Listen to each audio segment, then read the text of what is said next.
So in order to determine the amount of protons, electrons, and neutrons in any given example of an atom or of an element, we have to understand two definitions.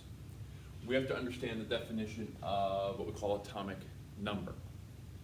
Atomic number is simply defined as the number of protons that an element has. Every element has a different amount of protons. That's listed on your periodic table, and typically that is the integer number that's at the top of a lot of these element blocks. For instance, it says hydrogen has an integer of 1. Now there is a decimal number in the box also. For hydrogen it's 1.01. Those bottom numbers with all the decimal values, we're going to put to the side for now. We're not going to talk about them just yet. We're going to focus on the integer numbers. And you'll notice those integer numbers go in order across the periodic table. Hydrogen is 1, helium is 2, lithium is 3, beryllium is 4, and so on. You kind of read across, and then back down and across, then back down and across. Because the periodic table is putting the elements in order, numerical order, with how many protons are in the center or nucleus of the atom. Obviously, you go down the periodic table, you're building atoms that have more and more and more protons.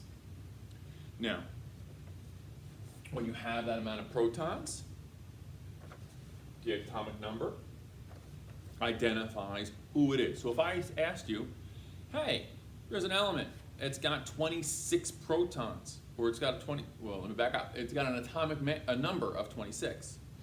You could say, oh, atomic number 26, that means it's got 26 protons. And if I tell you that, you should be able to use the periodic table and then tell me what element that is. And so if I look, 26 atomic number, 26 protons is iron. So that atomic number is important, that identifies the element, and that because that represents the protons in that element. So that's the identifier of any element. Protons, and solely protons, because we're going to find out that that atomic number, the number of protons for a particular element, has to remain constant for that element, but the neutrons and electrons could be different numbers in different cases and scenarios. So, atomic number is the protons, identifies which element we're talking about. Now, there's also a concept called mass number. Now the mass number is the amount of protons and neutrons, or the amount of total particles in the nucleus. That's here. This is the nucleus. All those central particles.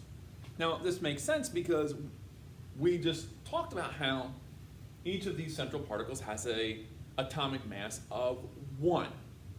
So that's 1, that's 1, that's 1, that's 1, that's 1, that's 1.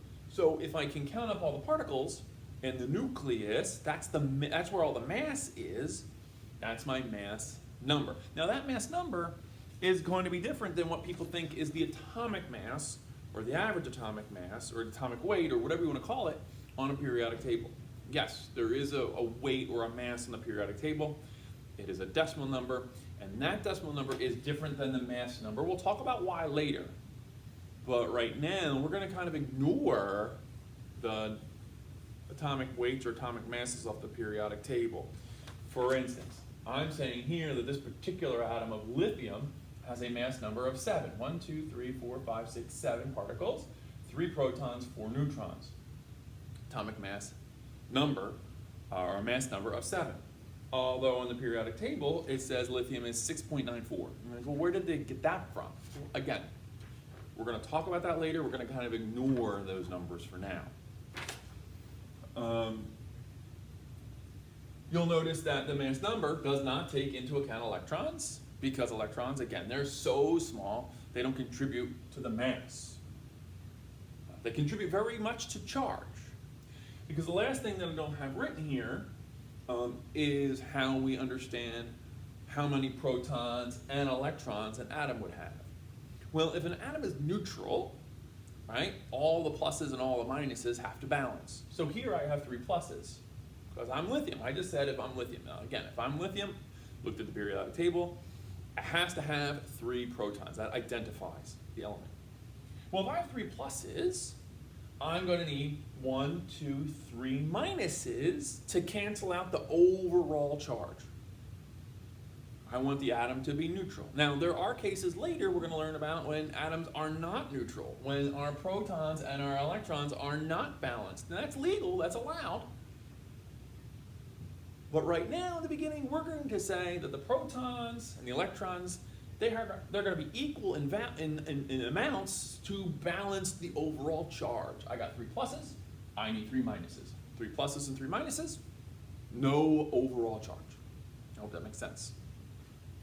And so what we can do, since we now know all this information, is list information about any given element. And make a little table, and we can just list information. So atomic number. This is lithium, and this lithium, because it is off the periodic table, I know it's going to have an atomic number of 3. I can see in my picture that I have 3, but it can get that information from the periodic table if I need. So that's good. The periodic table is good for looking up atomic number, that integer number in the box of the elements. The mass number, the periodic table is not good to use right now. So you're going to need information that I give to you. In that case, mass number is the protons and the neutrons. So I keep a little note to myself over here. Protons and neutrons make up the mass number. The atomic number is the protons. The mass number, protons and neutrons, is okay. 3 plus 4 equals 7. Now, no, the protons and the neutrons do not have to be the same amount. Okay? And that's very common, actually, that a lot of the times that the proton values and the neutron values are different. Sometimes they're the same. There's reasons for that. We call that isotopes, and we're going to learn about those in a little bit. So, but for now, just know that protons do not dictate how many neutrons you have. Your neutrons can vary. Protons is the atomic number, so we can say that the protons are 3, and so we can, right now say that those two values are the same. Protons and they are the same. They have to be. That's by definition. So it's kind of redundant. Neutrons. Well, again, it's related to mass number. So if I have 3 protons and my mass number is 7, well, 3 plus what is going to give me 7? Well, 4. 3 plus 4 give me 7. Because 3 plus 4, that's got to be my mass number, the total protons and neutrons. And electrons, well, we're going to say right now, although this is a little dangerous, we're going to say right now that the protons and the electrons are the same quantity because I need the protons, the pluses, and the electrons, the negatives, to balance each other out. I need those to neutralize each other to make a neutral atom.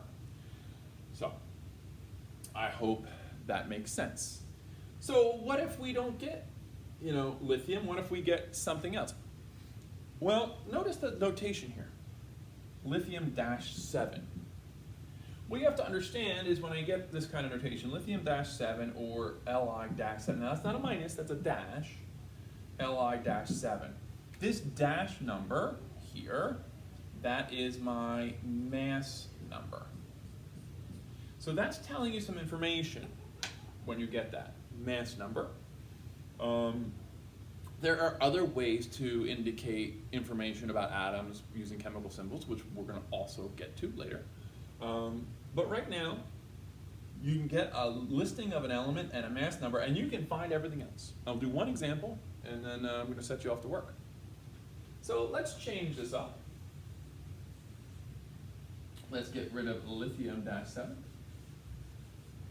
And by the way, you'll notice I have the electrons in different rings here on the outer cloud, and we'll talk about why that is later also. Some of you might know that, some of you might not. Some of you might just want to do 3 electrons in one ring around the nucleus, and that's okay for now, but we're going to learn later how the electrons kind of spread themselves out in space around a nucleus. We're going to learn a simplistic version rather than the crazy, complicated version. All right, well, let's do another example rather than lithium dash 7. What if I said to you,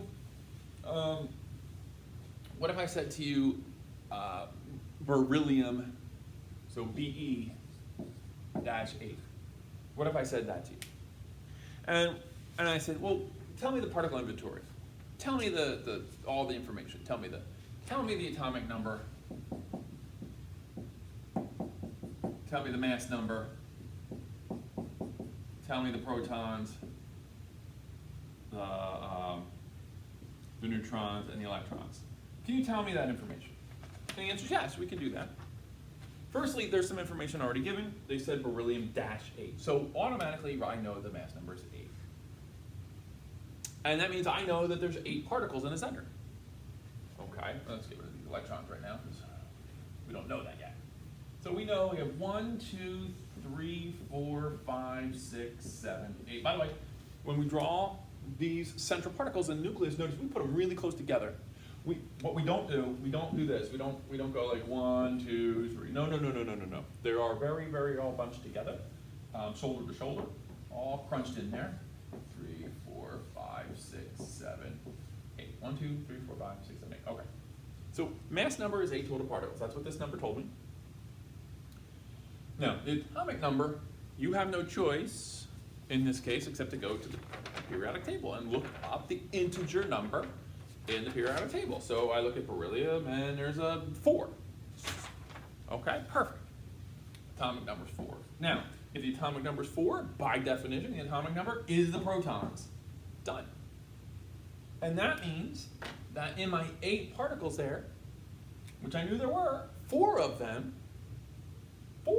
better be positive. 1, 2, 3, 4. I knew that because this is the protons and the neutrons added together. Now, that means that if this is 8 particles in total, 4 of those particles were protons, that means the other 4 need to be neutrons. Because 4 plus 4 got to be 8. Protons and neutrons make the mass number. And then lastly, we can say, oh, well then if that's the case and we have 4 protons, we're going to have 4 electrons. We're going to have 4 electrons because the protons and the electrons, they have to balance each other. 4 pluses, 4 minuses makes an overall neutral atom. And so then I can put in my little electrons. Unlike the other case, here I have a situation with all the numbers are the same, and that's okay. But it doesn't have to, they don't all have to be the same. They can be different. Usually right now, again, protons and electrons will be the same for now, but neutrons can definitely vary. I can do a version of beryllium, but instead of beryllium 8, I can do a version of beryllium 9. This is called an isotope. We're going to learn a lot more about isotopes later, but I might as well introduce it now. Well, how's that going to change things? Well, if I were to do beryllium 9, the mass number is 9. The atomic number remains the same. It's still beryllium. That's not going to change. Beryllium is identified by having 4 protons. If I have a different amount of protons, I change the element. Can't do that. But that does mean that I gained a central particle. Well, if I gained a central particle, that means I gained a neutron. And that's allowed. You can have different amounts of neutrons. All neutrons do is adjust the overall mass of the element, but it doesn't change identity. Look, in the wintertime, people, we get put on a little more mass. In the summertime, we got to get ready for summertime. So we try to lose a little bit more mass and get a little more fit. So we're still us, same identity, but our mass can change depending upon how much little extra baggage or not extra baggage we're carrying. Well, that's kind of like the way neutrons are. Protons and electrons are going to remain equal equal to each other because, again, we want those charges to balance overall, and we want the atom to be overall neutral. 1, 2, 3, 4 pluses, 1, 2, 3, 4 minuses, neutral. All right? All right. Hope you got it. Thanks.